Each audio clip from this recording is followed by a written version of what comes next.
না, আমরা এখনো কোনো রেসপন্স পাইনি। যতগুলো লিঙ্ক দরকার, অ্যাটাচমেন্ট বা যতগুলো ইনফরমেশন দেওয়ার সব আমরা দিয়ে দিয়েছি। বাংলাদেশ ক্রিকেট দলকে নিয়ে এক কঠিন বাস্তবতার মুখে পড়েছে ইন্টারন্যাশনাল ক্রিকেট কাউন্সিল আইসিসির প্রেসিডেন্ট জয় শাহ। টি-20 বিশ্বকাপে অংশগ্রহণের জন্য ভারতে না যাওয়ার সিদ্ধান্তে অনড় অবস্থানে রয়েছে বাংলাদেশ ক্রিকেট বোর্ড বিসিবি। ভারতের পরিবর্তে শ্রীলঙ্কায় ভেন্যু পরিবর্তনের জোর দাবি দিয়ে আসছে তারা। অতীতে দুই দেশের মধ্যে মাঠের লড়াইয়ে রেষারেষি থাকলেও কূটনৈতিক বা কৌশলগত কারণে এমন কঠোর ও আপোষহীন অবস্থান বাংলাদেশ আগে কখনো নেয়নি। বাংলাদেশের এই নজিরবিহীন পদক্ষেপে সবচেয়ে বেশি বেকায়দায় পড়েছেন বর্তমান আইসিসি প্রেসিডেন্ট জয় শাহ। ব্যক্তিগত পরিচয়ে ভারতীয় নাগরিক এবং বিসিসিআই এর প্রভাবশালী ব্যক্তিত্ব হলেও আইসিসির সর্বোচ্চ পদে থাকায় এই সংকট নিরসনে ন্যায় বিচার করার দায়ভার এখন তার কাঁধে। বাংলাদেশ যদি ভারতে না যাওয়ার যুক্তিতে অনড় থাকে এবং আইসিসি যদি বাংলাদেশের পক্ষে কোনো রায় বা নিরপেক্ষ ভেন্যুর সিদ্ধান্ত দেয়, তবে জয় শাহ নিজের দেশেই উগ্রবাদী ক্রিকেট ভক্তদের রোষানলে পড়ার ঝুঁকিতে রয়েছেন। অন্যদিকে নিরপেক্ষ অবস্থান বজায় রাখতে ব্যর্থ হলে আন্তর্জাতিক ক্রিকেট অঙ্গনে তার নেতৃত্ব প্রশ্নবিদ্ধ হবে।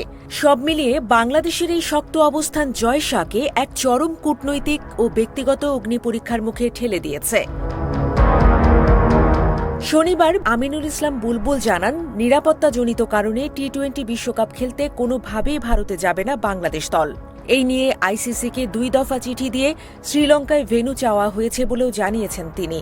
ভারতীয় সংবাদ মাধ্যম এনডিটিভির এক প্রতিবেদনে বলা হয়েছে, বিসিবির এমন অনড় অবস্থানের কারণে সমস্যার গ্রহণযোগ্য সমাধান খুঁজতে ভারতীয় ক্রিকেট বোর্ড বিসিসিআই কর্মকর্তাদের সঙ্গে বৈঠকে বসবেন আইসিসির চেয়ারম্যান জয় শাহ। কিন্তু হুট করে এই সমস্যার সমাধান বের করা জয় শাহর জন্য মোটেও সহজ হবে বলে মনে হচ্ছে না বলেও দাবি করছে এনডিটিভি।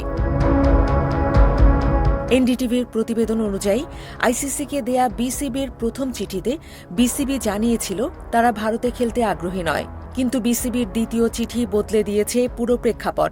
পরের চিঠিতে বাংলাদেশ স্পষ্ট করে জানিয়েছে বিষয়টি এখন আর শুধু যাতায়াত বা সুযোগ সুবিধার মধ্যে সীমাবদ্ধ নেই, এর সঙ্গে জড়িয়ে গেছে বাংলাদেশের জাতীয় মর্যাদা।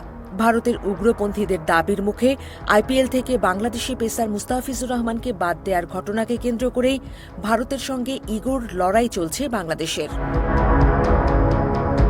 বাংলাদেশ এখন আর শুধু ভারতের মাটিতে নিরাপত্তা নিয়ে আশ্বস্ত হতে চাইছে না, তারা দলের খেলোয়াড় থেকে শুরু করে কোচিং স্টাফ এমনকি কর্মকর্তাদের জন্যও একেবারে ম্যান টু ম্যান সিকিউরিটি বা ব্যক্তিগত নিরাপত্তার নিশ্চয়তা চায়। আর বাংলাদেশের এমন একরোখা অবস্থানের সমাধান খুঁজতে সবচেয়ে বড় চ্যালেঞ্জের মুখোমুখি জয় শাহ।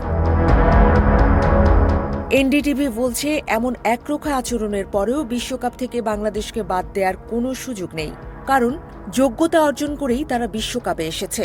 তাদের বাদ দেওয়ার চিন্তা করলে আইনি ও রাজনৈতিক মারপ্যাচে পড়তে হবে আইসিসিকে। তাই সব মিলিয়ে জয় শাহ এখন আইসিসি সভাপতি হিসেবে এক কঠিন পরীক্ষায়। ভারতীয় ক্রিকেটের দাপুটে কর্তা হিসেবে নয়, তাকে বরং একজন নিরপেক্ষ প্রশাসকের ভূমিকা নিতে হবে। ভারত ও বাংলাদেশিদের মধ্যে উত্তেজনা কমিয়ে আস্থার পরিবেশ ফিরিয়ে আনাই তার আসল কাজ।